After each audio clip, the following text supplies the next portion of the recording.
Interviewing for a job is all about making the best first impression, and there are certain things in a job interview that can turn the interviewer off immediately. And as a recruiter myself, I've seen all of these things happen in job interviews, and this is also based on some feedback that I've received from hiring managers as well. So if you want to make the best first impression, listen up because you don't want to make these mistakes in your next job interview. But before we get into that, just want to let you know that I write a regular newsletter where I share recruiting tips and tricks.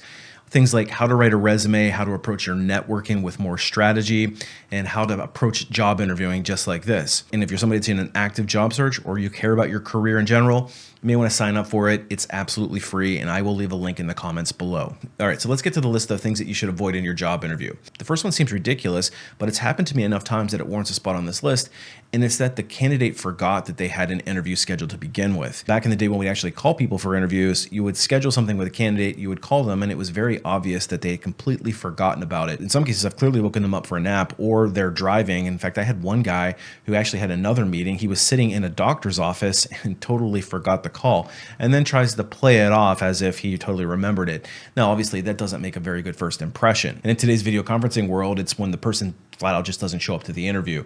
So I'll often just send a quick note saying, hey, I'm on the call waiting for you to join in. And then I might get them to dial in 15 minutes late going, oh gosh, I thought it was another time. And we all know that they just got the time wrong. They didn't write it down. And here's the deal. It's really hard to recover from an interview when you completely forget to write it down, because what that tells me is that you can't manage your schedule. And if you can't manage your schedule in an interview setting, how are you going to manage your schedule in a business call? And not to mention, it's disrespectful to the interviewer's time. So that one's a hard one to overcome if you just flat out screw it up and you don't show up to the call. The second one's often an extension of the lack of preparation.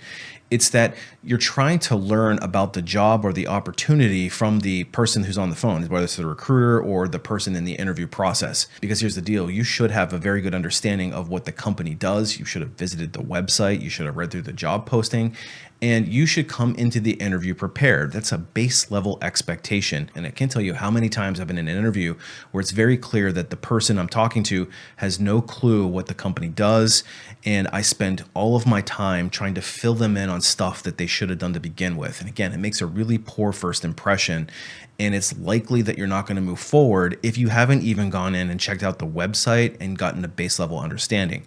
Now, I fully expect as the recruiter to fill you in on some of the gaps, but I want to know that you've taken at least a base level interest in the position, because that shows that you're serious about the job and you're serious about doing the work necessary to be prepared. And the thing is that this one's completely avoidable if you just study up before you walk in the interview. And usually people who make that mistake also make the next mistake, which is winging it in the interview. Now, I know there's some people out there who feel very comfortable with their interviewing prowess, but when you walk into an interview completely unprepared and you just wing it, there is a very small chance that you're actually going to impress the interviewer enough to get the offer. It's not to say that it won't ever happen. Some people just get lucky, but for a vast majority of people, not preparing and winging it in an interview is a recipe for ending up in the rejection pile. Listen, in today's job market, it is super competitive, and you can't take the risk of walking to an interview unprepared, because the person who's coming in after you to interview is going to do it and they're going to hit it out of the park. So I'd strongly recommend that you walk into the interview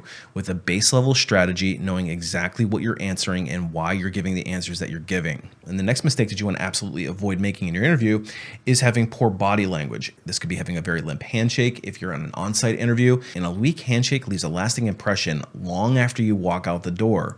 Because what it conveys to the interviewers is that you don't have a high sense of confidence and you're not able to carry yourself with authority in the interviewing process. And again, if you can't convey a sense of confidence in the interview itself, how can they expect you to walk into a business meeting representing their department and then convey a sense of confidence to your key stakeholders? So these are all indicators and things that you should be very mindful of. And taking it a step further, it's also eye contact, posture when you're sitting in the chair. And this is both relevant for the on-site interview and if you're in a virtual interview through like a Zoom call or something like that. So my recommendation, if you struggle with those types of things, is to practice, record yourself and see how you convey your confidence to the camera. Like I'm talking into a camera right now, there's nobody on the other side. And when I go to edit this footage, I'll be able to see whether or not I conveyed a clear sense of confidence and if I had good eye contact. The next mistake that you want to avoid making is being overly comfortable with the interviewer. Now, breaking the ice is a very important component of success in your interview.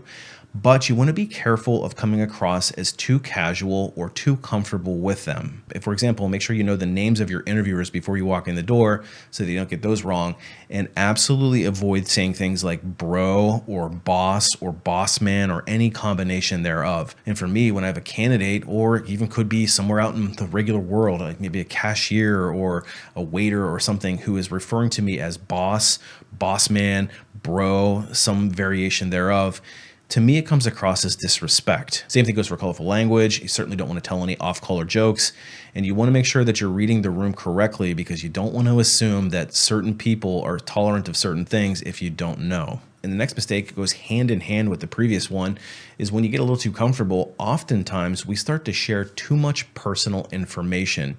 And here's the thing. Even though you may think that your personal information is going to be well regarded by the interviewer, what you say can and will be used against you as far as your interview candidacy is concerned. So if you're feeling the need to start oversharing your personal information, maybe why you quit your last job, a little bit about your background, it turns a little bit too personal, and they're hearing things that they're trying not to bias, but they can't help bias against you, you're just going to shoot yourself in the foot. And again, you don't know who your audience is and what their hot buttons are. So I would keep details of my personal life to a minimum, stick to business only. The next mistake that you absolutely want to avoid is something that I hear fairly frequently. And it's when we ask about your career aspirations or your career goals. Like, where do you see yourself in 5 years? And if you share a career aspiration that's unrelated to the job type that you're interviewing for or the company, then it's probably not going to go over very well. And I've had more than one candidate answer that question by saying that they wanted to do something in a completely different job vertical, that they were basically just dabbling in the job that we're interviewing them for, but they had aspirations to completely switch and do something else. Or they'll say things like, well, I hope in 5 years to have my baseball trading platform up and running and be doing that full time. And that's all fine and good if that's truly your goal, but you probably want to play the game a little bit if you're sitting in front of the interviewer, and maybe come up with something that's a little bit more aligned to their job type or their company. And if you're serious about landing a job at the company you're interviewing for, you may want to take that into consideration as well. So in other words, if I'm interviewing for Google, I'm probably not going to tell them that I'm interested in working for a small startup, because what they're likely to do is determine that you're not a good cultural fit for the job or the organization, and they'll eliminate your candidacy as a result. And a final mistake that I would avoid making when I'm in the interviewing process is when it comes to the salary discussion. And this is often going to happen at the recruiter phone screen. And inevitably, they're going to ask you the question of what's your salary expectation. Now, I know this causes a lot of grief for a lot of people, and I can't really understand why. If you have good strategy, you'll know exactly what to do. In fact, I made another video if you want more context on how to approach this question. But what you don't want to do when you're asked what your salary expectation is to refuse to answer it. Because when you refuse to answer it, or you say something to the effect of, I don't know enough about this position, I'm going to need to learn a little bit more about it, and I'll give you an answer a little later on into the interviewing process. And inevitably, what the recruiter is likely to say is, that's totally fine. Take all the time that you need. If you need any additional information to come up with a number that makes sense for you, please don't hesitate to ask, and we will keep your candidacy on file until then. Now, I know this seems unfair because companies tend to like to play these cards pretty close to the vest, so you want to use good strategy here as well. It's expected that you walk into the interview having already done your homework, looking at similar sized companies or potentially even the company you're interviewing for, and understanding what it's likely to be paying for that particular role. And you should have a pretty good understanding of what your minimum required is. So if they make an offer to you, what's that number that you need to see in order to feel really good about it? I would answer with that being my minimum, and then answer with 10 or 20% above that to establish the range that I would provide for the recruiter. But again, refusing to answer the question is likely to just put you into the no pile or into the maybe pile when you come back with the proper information. So be prepared for that question before you go into the interview. Now, obviously, this isn't an all-encompassing list, but these are a lot of the common things that I see people doing that end up hurting their chances at landing the job offer. And so obviously, that's not the outcome that we want. So approach your interviews with strategy. That's the key here, and go in prepared. Now, if you're somebody that struggles in interviews and you need more help, I actually do have a couple of resources that you should check out. The first one's called the Ultimate Job Seeker Bootcamp, and it's my most robust course on job search and interviewing.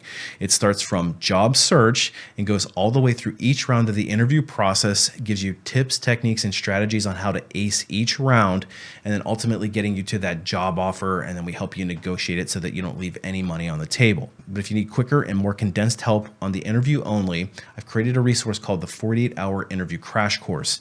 And this is designed to get you up to speed on just about any major corporate hiring process in as little as 2 days. So check that one as well.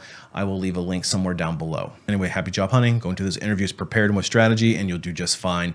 Appreciate you watching. We'll see you on the next one.